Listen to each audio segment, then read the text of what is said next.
नमस्कार, कैसे हैं आप सभी। उम्मीद कर रहा हूँ अच्छे होंगे। लोथल का बंदरगाह बेहतरीन, सबसे इम्पोर्टेंट और यूं कहिए कि परीक्षाओं में प्रश्न बनने लायक ये है। लोथल का जो बंदरगाह है, इसकी तुलना अगर आपसे पूछा जाए कि वर्तमान में किस बंदरगाह से की जाती है, तो आप कहोगे कि वर्तमान में इसकी तुलना की जाती है विशाखापट्टनम के बंदरगाह से। विशाखापट्टनम के बंदरगाह से इसकी तुलना की जाती है। क्यों? क्योंकि प्राकृतिक बंदरगाह वो भी था, प्राकृतिक बंदरगाह ऐसे ही माना जाता है। मैं एक एक पॉइंट समझाते आगे बढ़ रहा हूँ। दूसरी बात कि लोथल का जो ये बंदरगाह है, ये बंदरगाह आपकी किस नदी पर था, तो आप कहोगे साबरमती नदी।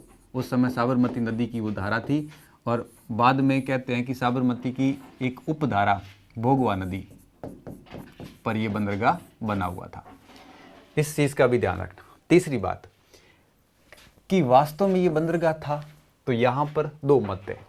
कुछ इतिहासकार ये कहते हैं कि ये कुआं था, जल संरक्षण के लिए तालाब था, जल संरक्षण के लिए एक तालाब था। कुछ इतिहासकार ये कहते हैं, तो कुछ इतिहासकार कहते हैं कि यह क्या था, एक बंदरगाह था जहां पर जहाज आते जाते थे, बंदरगाह था। अब हम कैसे कह सकते हैं तालाब था? तालाब निश्चित रूप से पड़ा। सकोत्री माता का मंदिर भी है यहाँ पे, एक शक्कर माता। तालाब स्पष्ट रूप से तालाब दिख भी रहा है।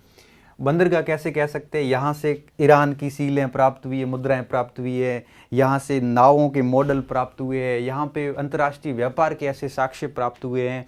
इस आधार पर नाव निर्माण केंद्र के भी साक्ष्य प्राप्त हुए। इस आधार पर कहा जाता है कि निश्चित रूप से यहाँ पर है वो कोई बंदरगाह या ऐसा कुछ प्रमाण रहा होगा। इसके अलावा अगर इसमें पूछा जाए कि ये लोथल के अंदर कहाँ पे था, पूर्वी भाग में था या पश्चिमी भाग में था, तो आप कहोगे कि लोथल के कौन से भाग में था? ये पूर्वी भाग में था। और सबसे बड़ी बात ये कि पूरा का पूरा पक्की ईंटों से बना हुआ है। पक्की ईंटों से जो ये बना हुआ है, इस पूर्वी भाग में पक्की ईंटों से बना इस आकृति के बारे में मैंने आपको पहले पॉइंट बताया था कि यह हड़प्पा सभ्यता का सबसे बड़ा आर्किटेक्चर है। सबसे बड़ा स्थापत्य कौन सा है? सबसे बड़ा स्थापत्य जो है वो है आपके लोथल का बंदरगाह। और सबसे बड़ी इमारत के बारे में मैंने आपको बताया था, और सबसे बड़ी इमारत कौन सी बताई थी? वो बताई थी आपके महान स्नानागार। कहाँ पे? वो आप देख लेना, पीछे मैंने आपको बता दिया है। तो हड़प्पा सभ्यता का सबसे बड़ा स्थापत्य है, हड़प्पा सभ्यता का सबसे बड़ा स्थापत्य कौन सा है? डॉकयार्ड। इसको इंग्लिश में आप डॉकयार्ड भी कह सकते हैं। डॉकयार्ड बोलते हैं इसको, लोथल के इस बंदरगाह को। अच्छा, यहाँ पे सबसे महत्वपूर्ण बात ये कि हम अगर इसको कहें कि यहाँ पर इसको अपन बंदरगाह की बात आप याद रखना कि बंदरगाह क्यों माना जाता है, क्योंकि यहाँ पर हमें विदेशी व्यापार के प्रमाण मिले हैं। इनके साथ साथ हमें यहाँ पर नाव, जहाज के भी प्रमाण मिले हैं। वर्षा ऋतु और ग्रीष्म ऋतु में इसकी आकार जो है वो छोटा मोटा होता रहता था, इसलिए आपको इसकी साइज याद रखने की ज़रूरत नहीं है।